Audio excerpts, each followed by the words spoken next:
Magandang hapon po sa inyo lahat. Ang i-share ko po sa inyong awitin ngayong hapon ay first time ko pong kakantayin ito sa live. Alam niyo kaming mga musikero 2 taon na kaming mahigit na mga walang trabaho. Kaya hindi namin napapractice yung vocal cords namin.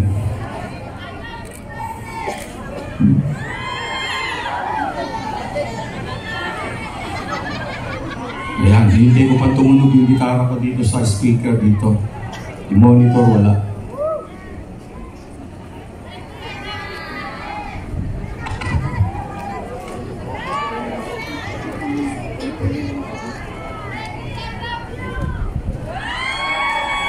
I love you too. But I need cash.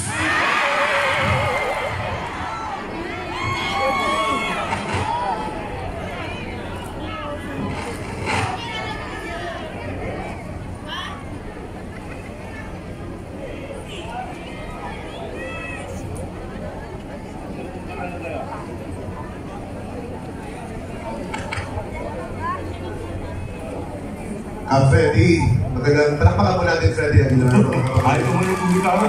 Okay na po. Freddy, ginawa niyo po yung kanta para sa kalaman po ng lahat. Napakarami po mga Pilipino na talagang napaiyak. Dahil ang gawang kanta po yun ay talagang para po sa ating papating po na presidente. Freddy, paano niyo po ginawa yung kanta at bakit po madaling, alam mo, nararamdaman mo na ang puso at pagmamahal ng isang Manny Pacquiao sa buong sa bayan po natin ay pinadaman niyo po sa kanta po ninyo, Freddy? Matagal na po kaming nag-uusap ni Senator Manny Pacquiao para matulungan po natin na may ahon yung mga mahihirap talaga yung mga moralita. Kasi ang puso po namin ni Senator ay parehong para sa mahihirap. Kasi galing po kami pareho sa mahirap, nagdaan din po ako sa hirap. Dahil yung ginawa ko pong kanta niya ay may pamagat na dugo at awis. Tapos yung isa naman ay bayan ko, lalaya ka sa paghihirap. At sa kakayahan ng boses ko ngayong hapon na medyo naririnig mo, medyo bumibigay-bigay na dahil medyo yung pagbiyahe namin, yung araw ang biyahe, tapos tuloy-tuloy na ngayon. Nakatulog ako kanina habang kumakain. Freddy, umutulog na ba? siyempre po, tanong lang lahat, Freddy. Bakit po si Senator Manny Pacquiao po ang pinili po natin na suportahan sa pagpakulo po ng ating pong bansa? Bukod sa si Manny Pacquiao po ay sinseridad. Meron siyang sinseridad. Yun po ang bihira sa mga politiko ngayon. Yun pong sinatawag na sincerity. Wala na pong, konti na pong mga taong may sinseridad. Siguro bilang na po. Isa po nga si Senator Manny, so pagiging sincere na tao. Sabi ko nga po ang puso po ni Senator Manny ay matalino. Opo. Matalino. Pag sinabi pong matalino ang puso, ibig sabihin po na ay makadiyos, malinis ang hangarin sa kapwa-tao. Malinis po. Yun din po ang hinahanap ko sa politiko. Kaya ngayon ay si Manny po ang dala-dala ko dahil siya po yung sa tingin ko magiging pag-asa talaga ng mga mahihirap at ng bayan natin na kada eleksyon po ang ginagamit yung mga mahihirap Pero pagkatapos po ng eleksyon nakakalimutan na po lahat yung mga pangako sa mahihirap. Freddy, alam niyo naman na alam po ng lahat na kayo po ang kumanta noon sa ating presidente. Baka po may swerte sa boses po ninyo at sa bigkas niyo po ang pagkanta po sa mga kanta para sa mga paparating ng mga Pangulo. Sana nga po kung may awa pang mahal na Allah at sana makanta ko ng mabuti kasi ako po'y minamalat. Kailangan ng malakas na palakpak na siguro yan ka, Freddy. Palakpakan po natin, Freddy Aguilar!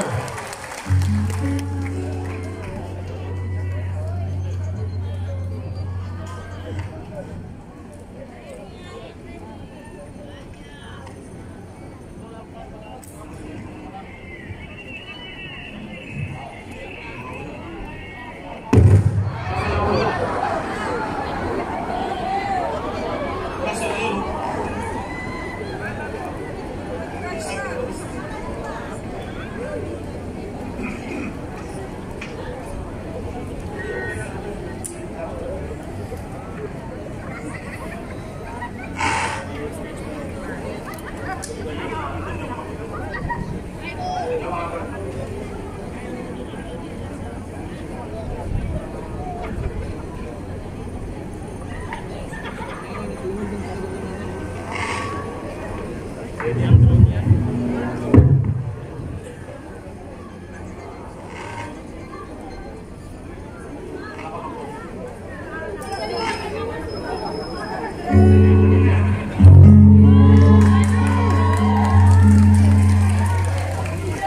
tumunog na po. Para po sa inyo lahat.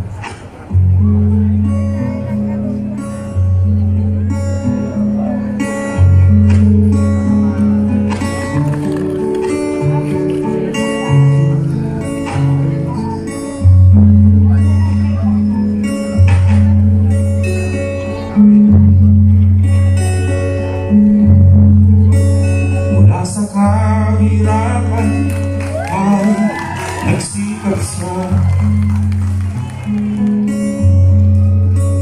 upang umahon at makamit ang pag-asa. Hindi biro ang kanyang naranasan, dugo at pawis ang kanyang puhunan. Mga pangarap ay kanyang ipaglalaban.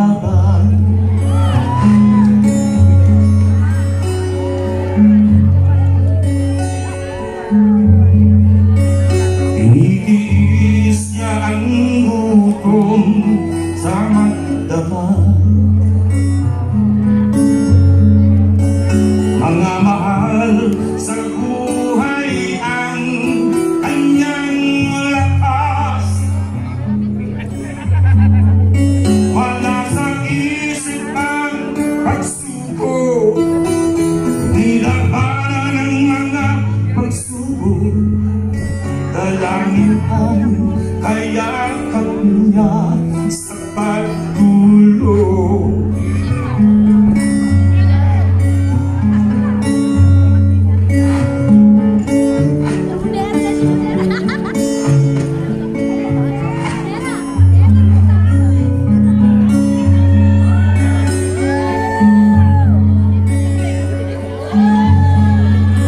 Hindi naging malapit ang kahirapan. Mga binig sa landas ay nalampasan. Hindi biro ang kanyang dinaanan, dugo at pawis ang kanyang puhunan.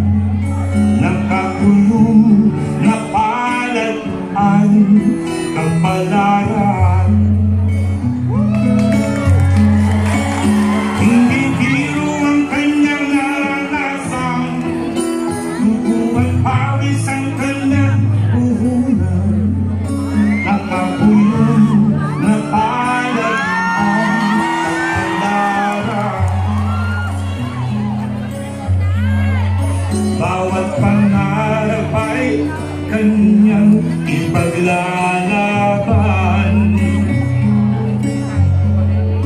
Napagulong na palad ang kapalaran.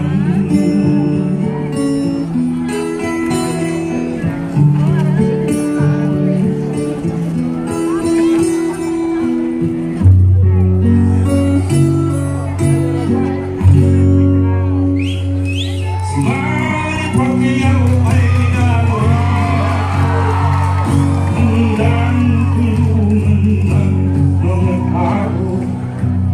Lagi siya ay nanggaling sa hirap, ramdam niyang mga kapuspalan.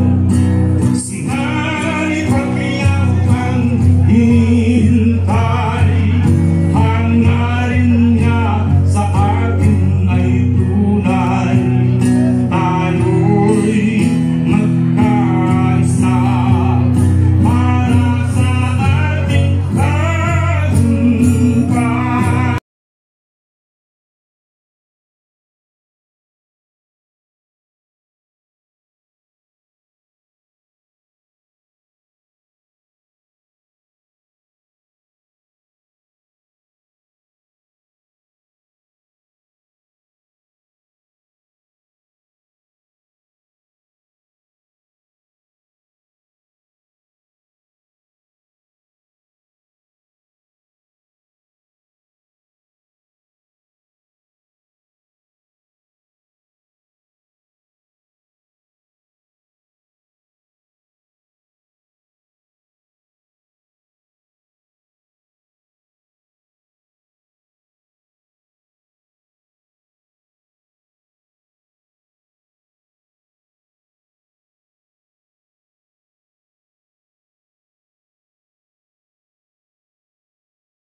ay tunay, tayo'y magkaisa.